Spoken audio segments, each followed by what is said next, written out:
The residential real estate industry preys on the vulnerable and unsuspecting, from realtors to mortgage brokers to banks, to investors who speculate on these assets, driving housing costs up, pricing out families from ever owning a home. These beneficiaries are heavily incentivized to convince families that they should buy now, because if they don't, they'll be priced out forever. To call residential real estate an investment is like calling a stone an orchard. An orchard produces fruit. A stone produces nothing. The purpose of capital investment is to grow the pie and contribute to a growing GDP. A factory produces goods. Bear with me. You see, housing costs all over the world, especially in major cities, has gone up 4 to 5x over the past 15 years, which created an industry filled with shady sales tactics and sleazy salesmen. You see it, realtors who you thought would never be realtors, becoming realtors, mortgage and real estate brokers complicit and connected to billions of dollars worth of fraud and money laundering. Why? The barriers to the industry are so low and incentives so skewed, it makes no sense not to get in. Like, let's say you're unemployed. To become a realtor in Canada, all you need to do is be over the age of 18, have a high school diploma, complete 5 courses, pass a few tests, and a background check.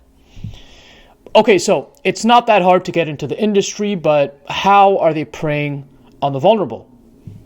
Let's follow the money.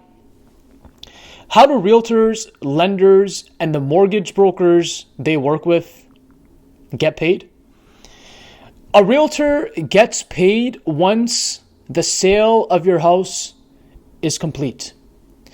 Let's say you're in the market to sell your home. Your realtor that's selling your home is called a seller agent. The buyer who is buying the home most likely has an agent too. That is the buyer agent. The two agents make a total of 3 to 5% commission on the sale of your home, which they split both ways. So for example, if you sold your home for $1 million, they make $30,000 to $50,000 in commission amongst the two. Fine. Rationally, you want to sell your home for the highest price you can get as the seller. The thing is, your agent's best interest is not to fetch the highest price for your home. Your agent and the buyer's agent have an incentive to sell as quickly as possible, not for the highest price possible, which should be the case for the seller. Why wait and try to sell your home for an extra $50,000 to the listing price when it only puts an extra $750 in his pockets in commission? While the agent starts telling you this is the best price we can get in the current market, the buyer agent presents this opportunity to his client as one of a kind and will never get cheaper.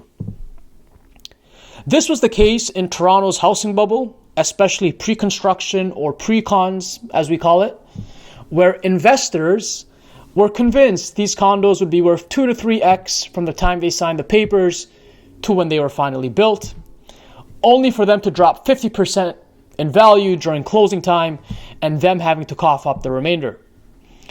Mortgage brokers. So once our realtor has us convinced that buying a $1 million pre-con is a great investment and has no price ceiling, they'll connect us with a mortgage broker. These mortgage brokers work with several lenders who pay them different commissions. The mortgage broker your realtor refers you to is incentivized to not give you the lowest interest rate mortgage, but the one that pays him the most commission. If that so happens to be the lowest interest rate product, great. If not, he still benefits. This works in mutual fashion. Realtors refer their clients to mortgage brokers refer their pre-approved clients to realtors to sell inflated priced homes to, which then gets sent back, as you guessed it, to the mortgage broker to close the deal with a mortgage. You can see how this propels itself into speculative mania fueled by deception and greed. Real estate investors. Residential real estate investors are a pawn in this game, just with different rankings. The ones who've had money in this asset class for decades are at the top, followed by lower-tiered investors. These investors convince themselves and their communities that prices will continue to trend higher. And they may, but not without costs.